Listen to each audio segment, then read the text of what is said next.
Cerita-cerita seram, hantu gentayangan, mistik, dan berbau mitos sering saya dengar.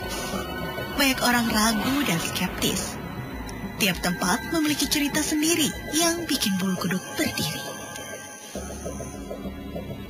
Ada sejarah di baliknya, terkadang cerita gelap. Saya, Rory Nirmala, menelusuri sisi lain tempat-tempat angker.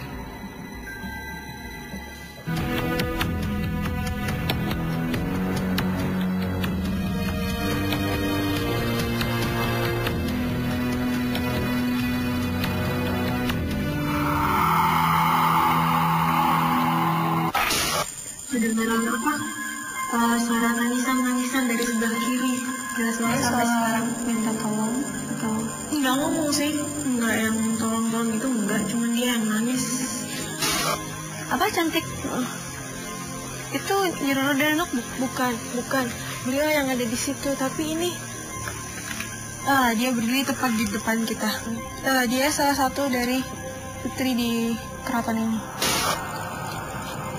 Kalau gelap gini nih, bisa ngeliat jelas banget di sini. Ada apa nih? Ada 4 cewek. Kayak cantik banget. Nih, letaknya di sini. Berempat berbaris di sini. Ini yang aku bilang tadi, kayak macan biasa kan. Bulunya halus banget, putih. Jalan-jalan laki-laki sama perempuan dari Pandeglang.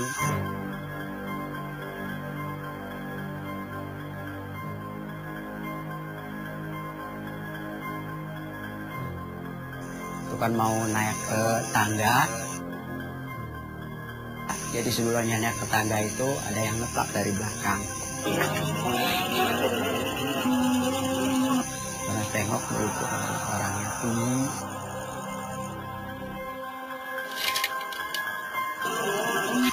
Hitam di mukanya itu bercucuran darah, jadi kakinya ini bilang kayak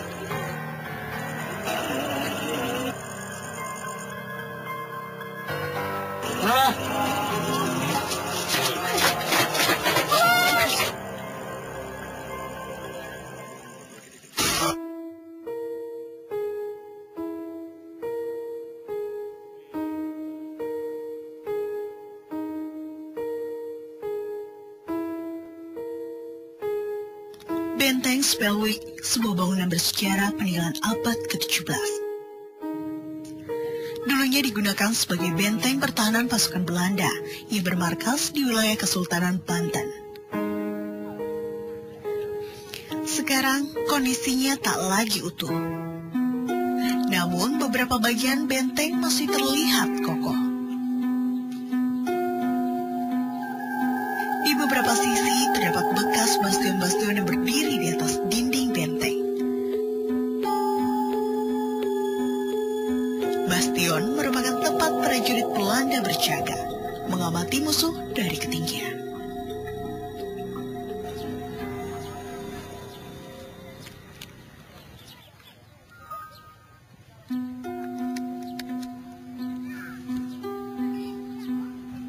Benteng Spelwick dulunya adalah benteng pertahanan VOC yang dibangun pada abad ke-17. Keberadaan benteng ini dijadikan simbol kolonialisme pada masa itu, sekaligus penanda berakhirnya kejayaan Kesultanan Banten.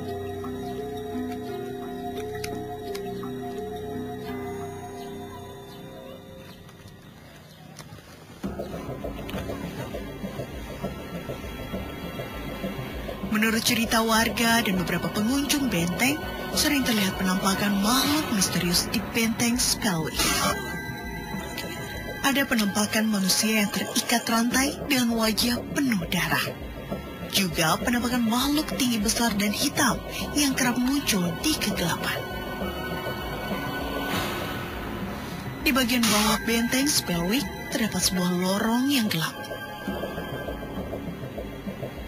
Konon dulunya digunakan sebagai ruang penyimpanan senjata, logistik, dan kamar tahanan. Menurut warga, lorong ini adalah salah satu tempat terangker di benteng Spellwick. Beberapa pengunjung benteng pernah kerasukan di sini.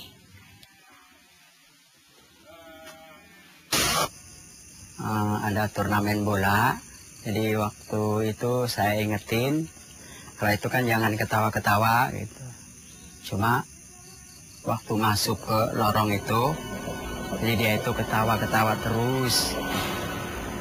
Jadi sampai masuk ke sana, ke lorong, itu terakhir, jadi dia itu kena pertama satu, jadi kena lagi satu lagi, jadi semuanya sampai 4 orang yang kena.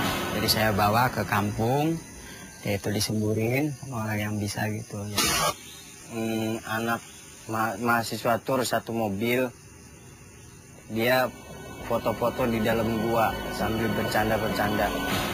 Pada saat keluar dari gua, banyak yang kesurupan. Pertama satu, dia pindah lagi salah satu, pindah lagi setelah salah satu. Ada 5 orang yang kesurupan. Dia langsung bawa ke kampung.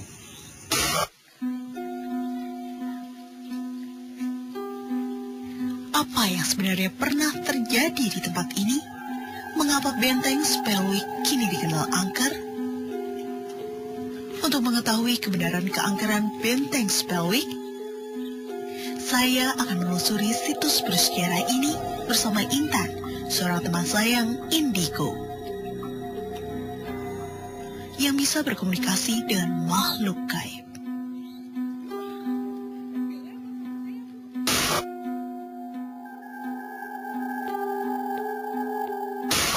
Kedengaran apa? Suara tangisan dari sebelah kiri. Jelas banget sampai sekarang minta tolong. Enggak ngomong sih, enggak yang tolong-tolong gitu, enggak. Cuma dia yang nangis.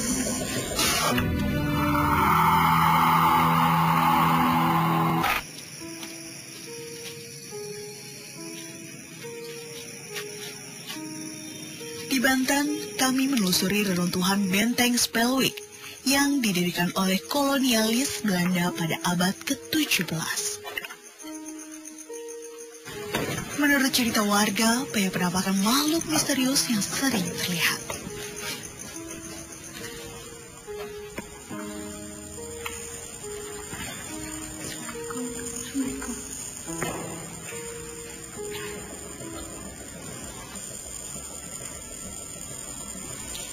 Hai, kamu rasain kan? Kan sekarang udah ada di benteng Spellwick yang di sini tuh tempat penjaranya gitu. Kayak kamu lihat apa? Lebih jelas ke suaranya. Di telinga aku sebelah kiri itu yang pada teriak-teriak. Lebih ke kayak nangis sih, bukan teriak-teriak yang gimana. Nangis cewek di sebelah kiri. Justru yang pada muncul itu dari dinding-dinding itu. Cuman yang agak aneh yang di pojokan ini. Kenapa dia? Matanya satu agak bongkok. Segini. Kedengaran apa? Suara tangisan dari sebelah kiri. Jelas banget sampai sekarang minta tolong atau enggak ngomong sih, enggak yang tolong-tolong gitu, enggak. Cuman dia yang nangis. Yang dominan satu suara cewek. Dari awal kita masuk di sini udah yang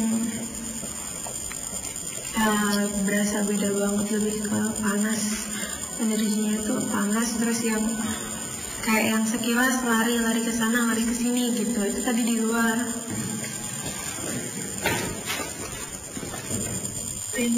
Gimana kalau kita coba sebentar buat duduk di sini diam dalam keadaan gelap, mungkin ada yang bisa interaksi yang ada di sini.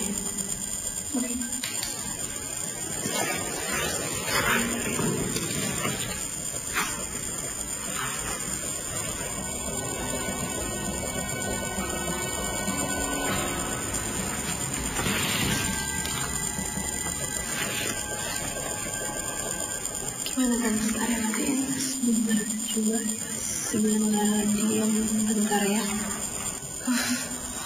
Apa?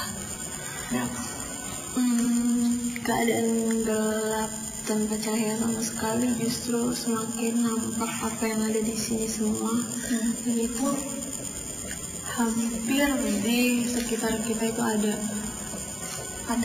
padat banget yang rapat gitu, terus bentuknya macam-macam,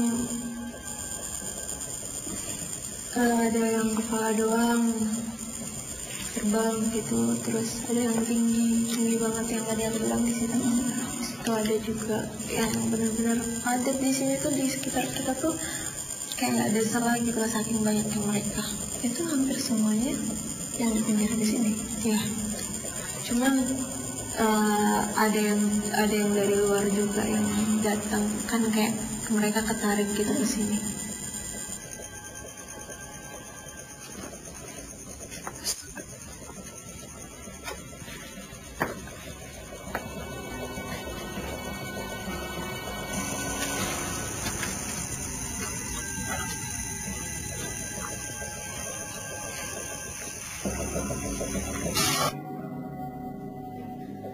Intan merasakan banyak fenomena gaib saat menelusuri benteng Spellwick malam hari.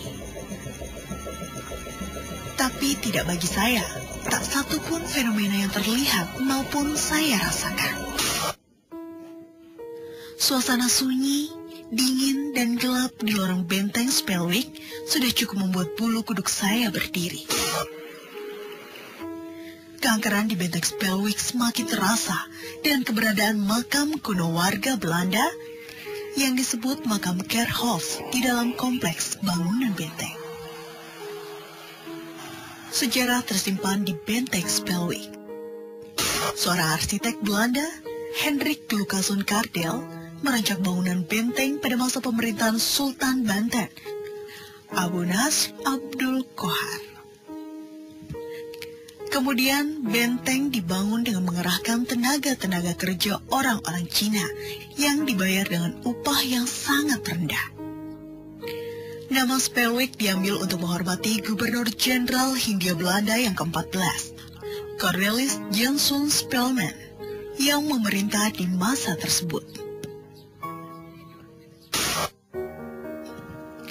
Kesultanan Banten pada abad ke-16 dan ke-17 adalah kerajaan yang maju yang mengembangkan sistem perdagangan internasional. Pasar sekaligus bandar yang menjadi pusat perdagangan internasional pada waktu itu terletak di wilayah Karangantu. Karangantu kini hanya digunakan sebagai tempat sandar perahu-perahu kecil pencari ikan.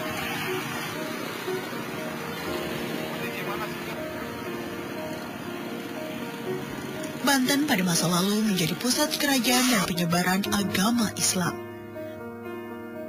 Penduduknya mayoritas Muslim.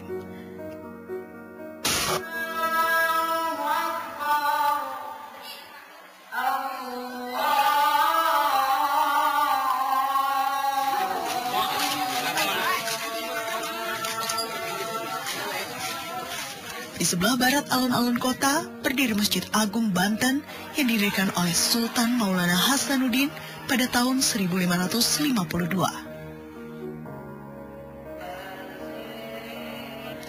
Pada saat itu, pusat kegiatan pemerintahan Banten terletak di Keraton Surosowan. Banten dikenal sebagai pusat pemerintahan Islam dari awal abad 16. Yang pengaruhnya sangat kuat, yaitu dari Syekh Hidayatullah yang kita kenal dengan Sunan Gunung Jati Cirebon.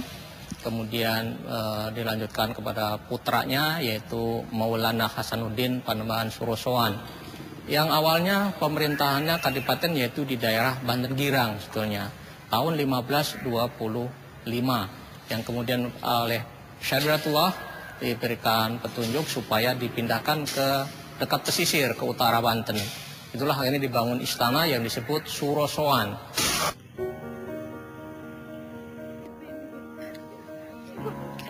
Keraton Surosowan dibangun pada masa pemerintahan Sultan Maulana Hasanuddin pada tahun 1526 sampai 1570. Sejarah mencatat, Keraton Surosowan beberapa kali dihancurkan dalam Perang Kesultanan Banten melawan kolonial Belanda. Kehancuran total pertama kali pada tahun 1680. Kehancuran kedua kalinya dan yang terparah adalah pada tahun 1813. Ketika itu, Gubernur Jenderal Belanda Herman Dengels memerintahkan penghancuran hingga keraton Sorosowan ditinggalkan penghuninya. Keraton Sorosowan memiliki 3 gerbang masuk, masing-masing terletak di sisi utara, timur, dan selatan. Pada bagian tengah keraton terdapat bangunan kolam berisi air yang dipenuhi oleh ganggang dan lumut. Keraton Sorosowan memang banyak memiliki ruang pemandian. Salah satu yang terkenal adalah bekas kolam taman bernama Balai Kambang Rorodeno.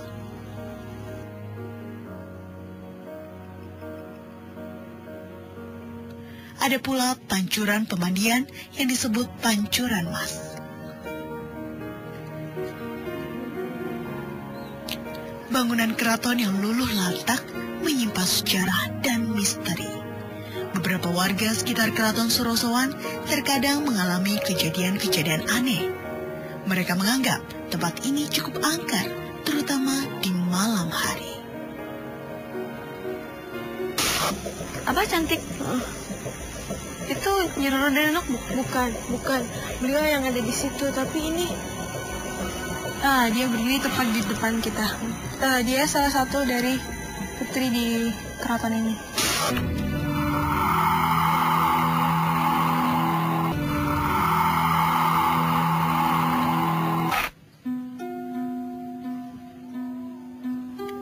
Keraton Sorosowan di Banten luluh lantak setelah Perang Banten melawan Belanda pada tahun 1809. Bangunan yang tersisa menyimpan sejumlah cerita misteri. Lihat semacam kepala ya, kayak berenuk gitu ya. Tapi nggak ngebentuk seperti orang, nggak, cuma kayak bulat aja gitu, kayak bola ya. Pas gitu kata saya, Pak itu apa? Disangkanya saya stres. Lah stres kali nih, saya bisa stres, katanya orang ngelamun aja kan. Kata saya, enggak, saya demi Allah saya nggak stres. Kata saya, orang saya ngelihat di sini nih, kata saya gitu. Pas gitu, iya kali, iya pasti, katanya pasti emang ada, katanya tuh. Selain Mariani, warga lain juga terkadang pernah melihat sosok penampakan berbentuk pocong ataupun kuntilanak. Berbagai cerita tentang makhluk gaib dan berbagai versi yang diceritakan warga kepada saya membuat saya ingin mengetahui lebih jauh tentang misteri apa lagi yang tersimpan. Malam ini saya dan Intan, teman saya yang indigo dan mampu berkomunikasi dengan makhluk gaib, akan menelusuri tempat-tempat bersejarah Banten lama.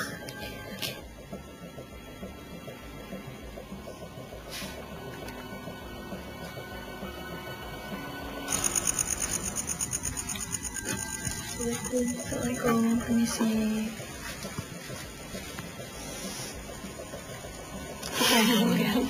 Itu di sebelah itu ada sosok besar hitam yang dari tadi memperhatikan kita.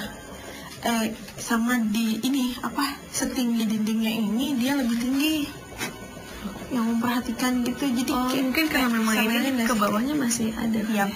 Dan itu tuh kayak dia memperhatikan kita dari kita masuk. Awalnya negatif atau positif? Negatif. Dia sebenarnya bukan ini sih, nggak ada hubungannya sama sejarahnya di sini, cuman dia sekarang ada di sini, dia penghuni di sini gitu.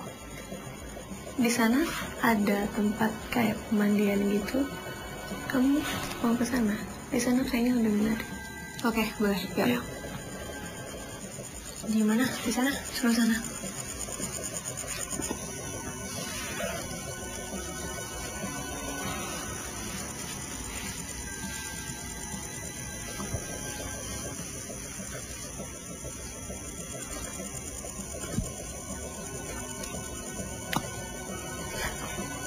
Tempat apa ini, Rin?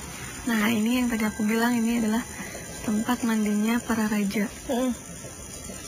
Nah, di sini yang tengah ini itu namanya Balai Kambang 10, pintu 10. Jadi pintunya 1, 2, 3, 4, 5, 6, 7, 8, 9, 10. Oke.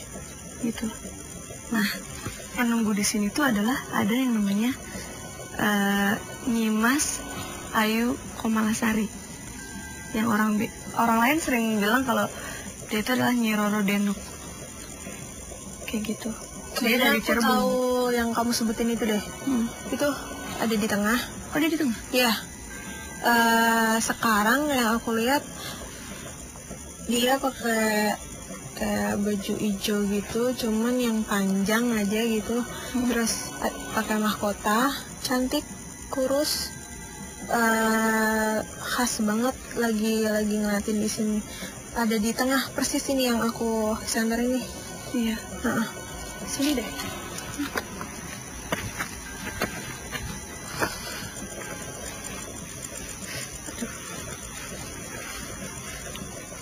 Assalamualaikum.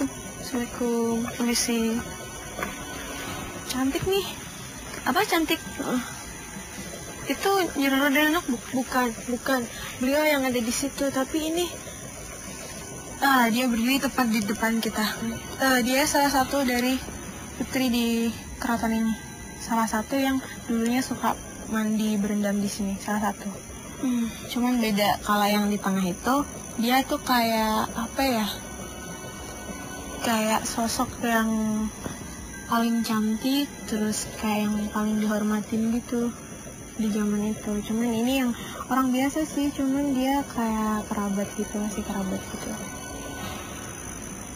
Si yang orang yang berada di sini, dia tinggalnya di dalam keraton ini. Kenapa? Kalau misalkan yang di tengah kan dia emang dari Cirebon, diperuntukkan ke sini buat ngebantu. Kalau misalkan yang di depan ini, dia emang tinggalnya di keraton ini atau gimana? Iya, dia ngangguk barusan ya. Jadi kamu ngomong itu, dia dengar. Dia ngangguk doang sama senyum.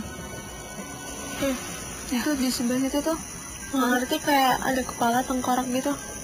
Jadi yang di sebelah sana, yang kayak aku tadi bilang pasukan-pasukan gitu, itu datangnya dari sana.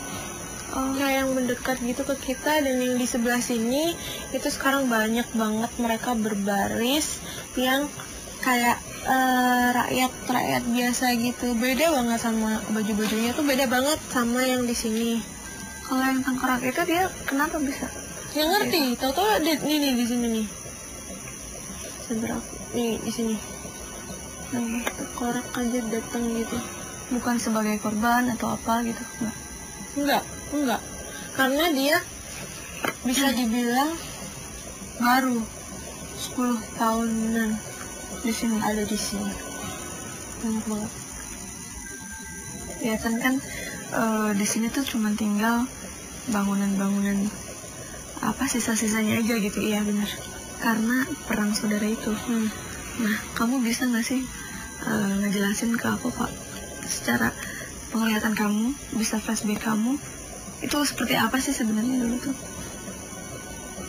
Jadi perang saudara itu sebenarnya yang satu itu cuma jelmaan gitu.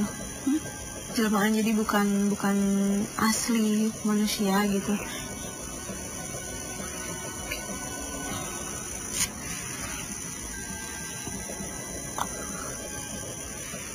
Ya udah, sekarang kita kesana aja karena ini kita udah 2 jam di sini, udah lama banget.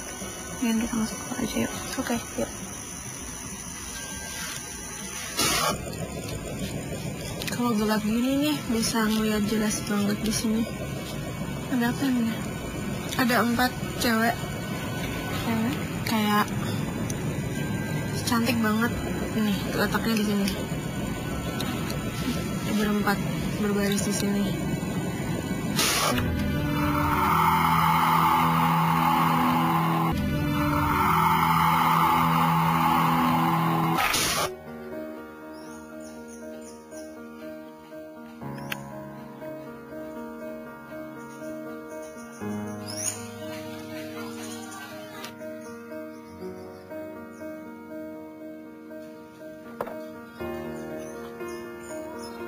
Setelah melakukan penelusuran di Benteng Spellwick dan Keraton Surosoan, perjalanan saya masih berlanjut ke tempat-tempat sejarah Banten lama.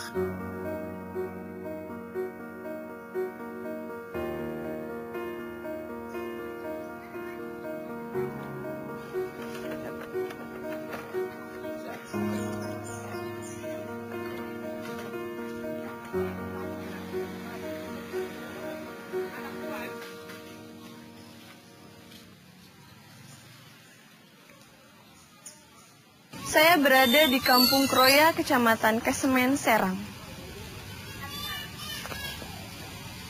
Di tempat ini berdiri Keraton Kaibon, yang dulunya digunakan sebagai tempat kediaman Ibu Ratu Aisyah, ibunda dari Raja Banten ke-20, yaitu Sultan Syafriuddin.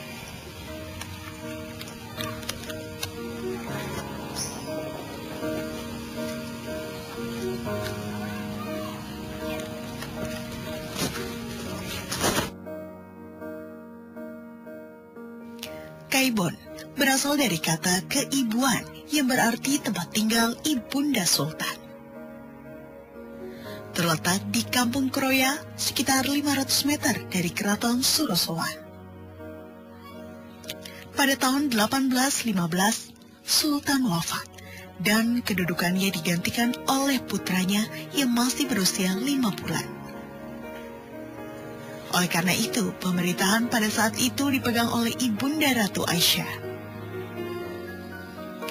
Pada tahun 1832, atas perintah Belanda, keraton dibongkar, bersamaan dengan penghapusan Kesultanan Banten.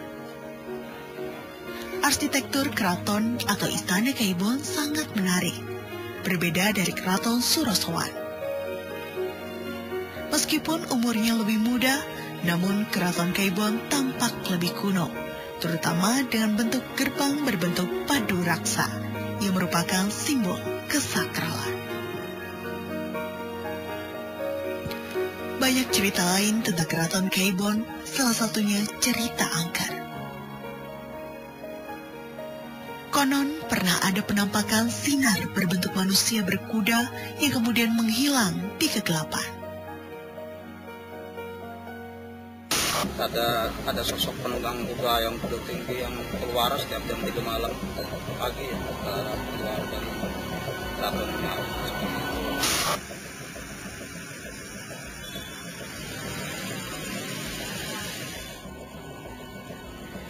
Apa saja fenomena yang ada di Keraton Kaibon ini? Saya dan Intan akan menelusurinya lebih jauh.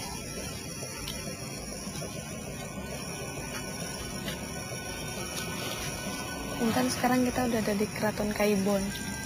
Ini itu adalah keraton dari Ibu Ratu Aisyah. Nah, Ibu Ratu Aisyah itu adalah ibunda dari Raja Sultan Syafriuddin. Dia itu Raja Banten yang ke-20 di sini. Pengen kamu lihat, sebentar. Coba kita ke sana dulu aja ya. Nah, aku belum begitu lihat aja. Nah, situ ya. Yuk.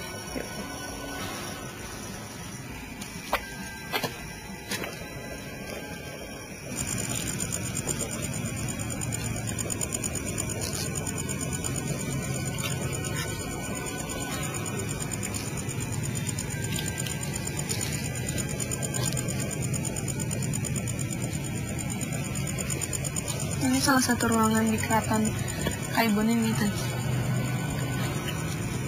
Kamu lihat ini ruangan apa? Masih ada ini ya, tuh dinding-dinding itu masih ada sekat-sekat gitu kan? Masih sisa-sisanya. Ini kayak satu ruangan besar aja, kayak sering buat kumpul. Aku ngeliatnya sering buat kumpul di titik ini, sering buat kumpul. Terus yang itu ada sekat-sekat itu ada beberapa ruangan kecil. Itu kumpul untuk apa maksudnya? Orang-orang dalam sini, jadi kayak yang ngobrol, cuman kumpul, ada ngobrol gitu mereka. Khusus untuk berkumpul aja gitu ya. Terus kalau dari sisi gapnya sendiri kan?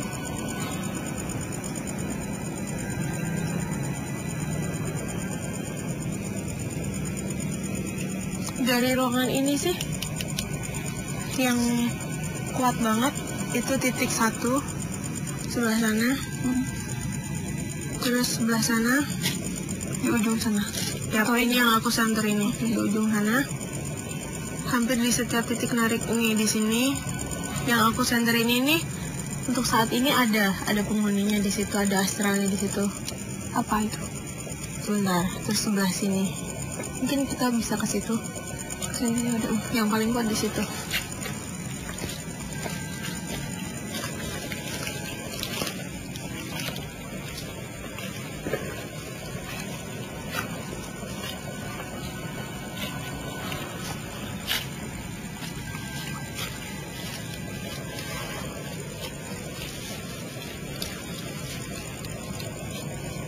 kalau gelap gini nih bisa ngeliat jelas banget di sini.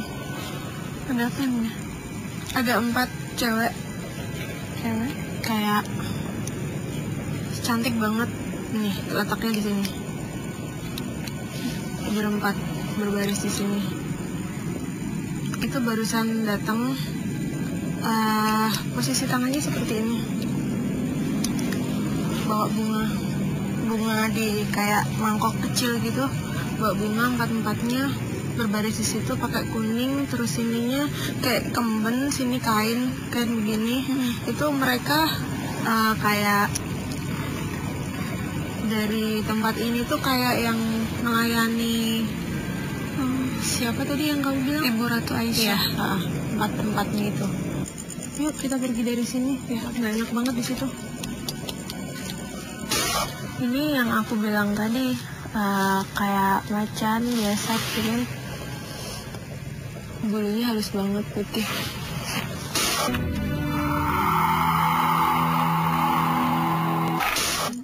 Cuman aku sekarang belum lihat, tapi bisa dihadirkan. Penelusuran di Keraton Kaibon menemukan berbagai fenomena yang tak jauh berbeda dengan penelusuran di Benteng Spellway dan Keraton Surosowan. Semuanya menyimpan berbagai cerita misteri. Saat sedang menelusuri Keraton Kaibon, Intan banyak merasakan fenomena gaib dan melihat penampakan berbagai jenis makhluk halus. Kayak harimau gitu, tapi putih. Bulunya halus, putih semuanya. Dia memang beneran harimau atau jangan? Dia piaraan di sini. Fokus, kamu dalam hati bilang cuman pengen merasakan keberadaan dia di sini. Pejamin mata terus ya.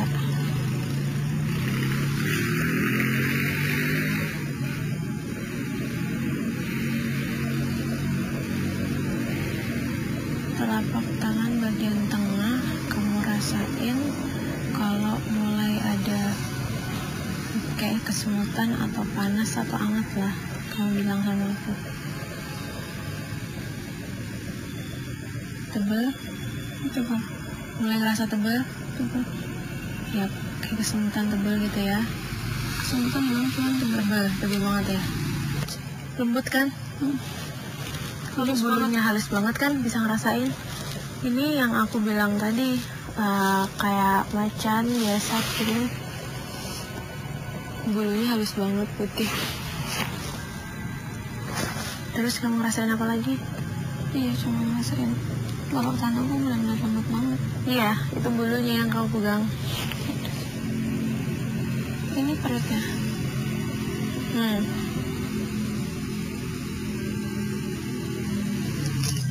Bisa kebayang gedenya seberapa? Ini dia posisinya lagi keberat gitu, tapi iya, agak gitu kan? Iya, nengok ke arah kita. Iya gitu. Mau pegang kepalanya nggak?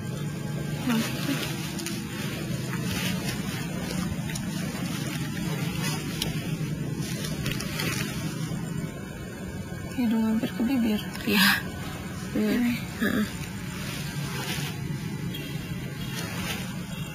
Tapi nggak gitu. Kenapa? Enggak kayak mau ngigit biasanya. Enggak, dia diam aja. Dia diam aja, dipegang diam aja, dia nggak gerak sama sekali. Kepalanya mengarah ke kita. Bisa ngerasain itu. Ini kok lagi tutup sini.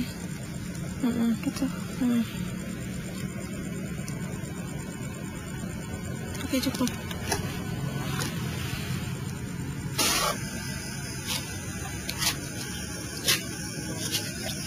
Ini pohon gede yang tadi kan, yang tadi aku bilang yang ada satu makhluk yang sempat nyamperin kita tadi, itu ini yang kerajaannya, yang aku bilang kerajaannya. Ada kerajaannya tadi ke bawah, soalnya ini di belakang kita tuh sungai. Aku lihatnya titiknya di 2 titik ini, di 2 pohon ini. Ini ada pohon kan? Iya. Di satu ini sama satu ini. Cuman ini di belakang, tepat di belakang kita ini yang aku kasih tunjuk ini, itu adalah pintunya. Pintu menuju masuk kerajaan gaib yang aku bilang itu. Dan semuanya yang ada di dalam itu, semuanya kayak siluman, jadi bentuknya setengah binatang tapi campuran. Udah sih itu aja sih, Rin. Ya udah, karena aku udah dapet informasi banyak banget selain dari keraton ini, pohon ini, Biskosowan. Udah, aku sampai udah ngumpulin semua informasi, jadi sekarang kita mendingan pergi dari tempat ini aja. Oke, yuk, sana ya. Oke.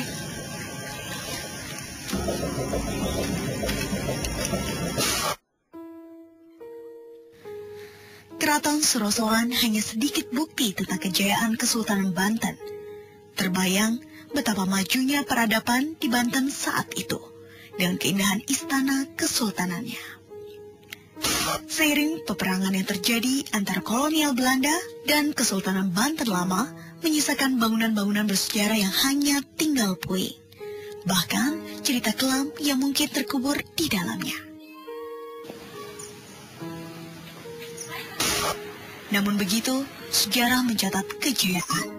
Kesultanan Islam itu memiliki hubungan politik dan hubungan dagang luas dari Timur Tengah hingga Eropa.